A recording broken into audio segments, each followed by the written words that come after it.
She saved a starving homeless boy. Years later, he came back as a billionaire. Rain fell in slow, mournful drops over the city that night. Street lights flickered through the haze, casting long shadows over alleyways where hope often went to die. Margaret Hale, wrapped in a threadbare coat she'd mended 3 times over, hurried home from her second shift at the diner. She wasn't rich, far from it. Rent was due, her shoes leaked, and dinner had been a slice of day-old bread with tea.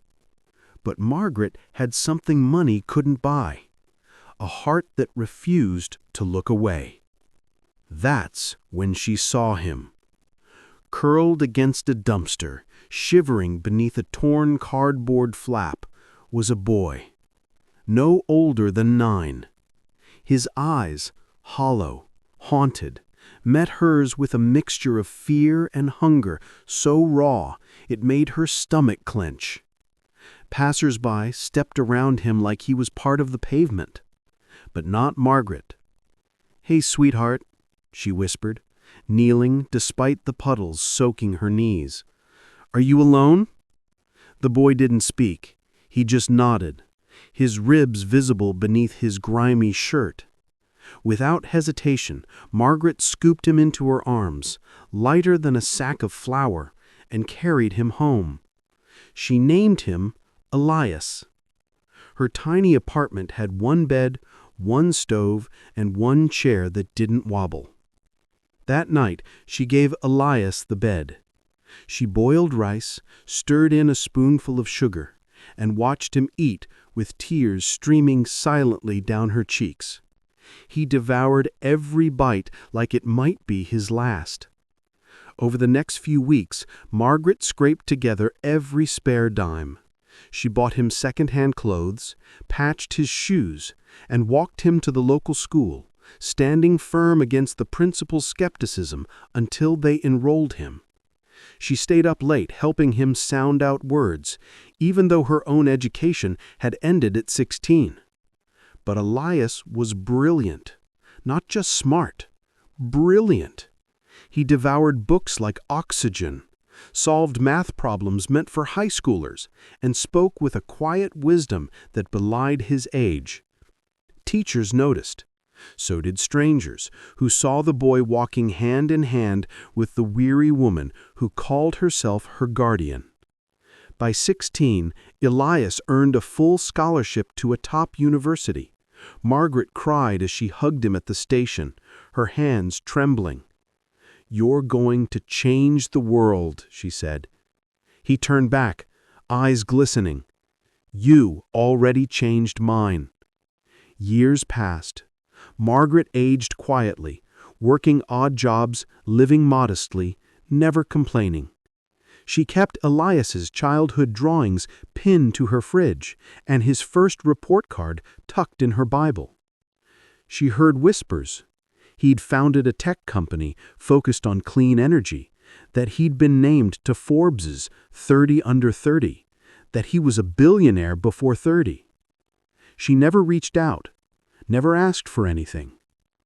Then, one crisp autumn morning, a black electric car rolled to a stop outside her building.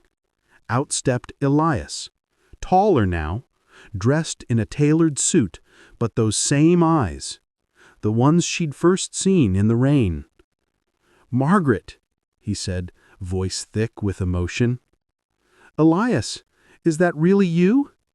She nearly dropped her grocery bag. He fell to his knees on the sidewalk, right there in front of neighbors, and wrapped his arms around her like he was 9 again. "I looked everywhere for you," he whispered. "I never forgot what you did." The reunion made headlines, not because of the billionaire, but because of the woman who'd given him soup when the world gave him nothing. At a press event days later, Elias stood before cameras and dignitaries, but his words were for one person alone. "People ask how I built an empire," he said, voice steady but eyes wet. "I tell them it started with one woman's kindness on a rainy night. Margaret didn't just feed me. She gave me back my humanity, and that's worth more than all the money in the world." Margaret, seated in the front row in a dress she'd never dreamed of affording, covered her face and wept. Elias didn't just say thank you. He acted.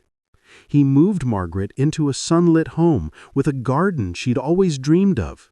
He hired caregivers not because she needed them, but so she'd never lift a heavy bag again. And then he created the Margaret Hale Foundation, dedicated to rescuing abandoned children, providing shelter, education, and most of all, love.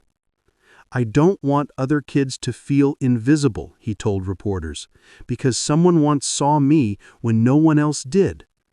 Today, Margaret sits on the porch watching children play in the foundation's courtyard, kids with stories not unlike Elias's. She smiles, knowing her single act of compassion didn't just save one life, it ignited a ripple that will echo for generations. This is more than a story of rags to riches. It's a testament to the quiet power of one person choosing to care.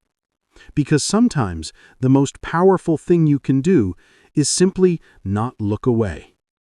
If this story moved you, if you believe in second chances, in kindness that echoes through time, then like, share, and subscribe to ACA Storytales. And don't forget to comment below. Have you ever been someone's unexpected hero, or been saved by a stranger's grace? Tell us where you're watching from, because real miracles don't happen in fairy tales. They happen when ordinary people choose love over indifference. And that changes everything. Thanks for watching.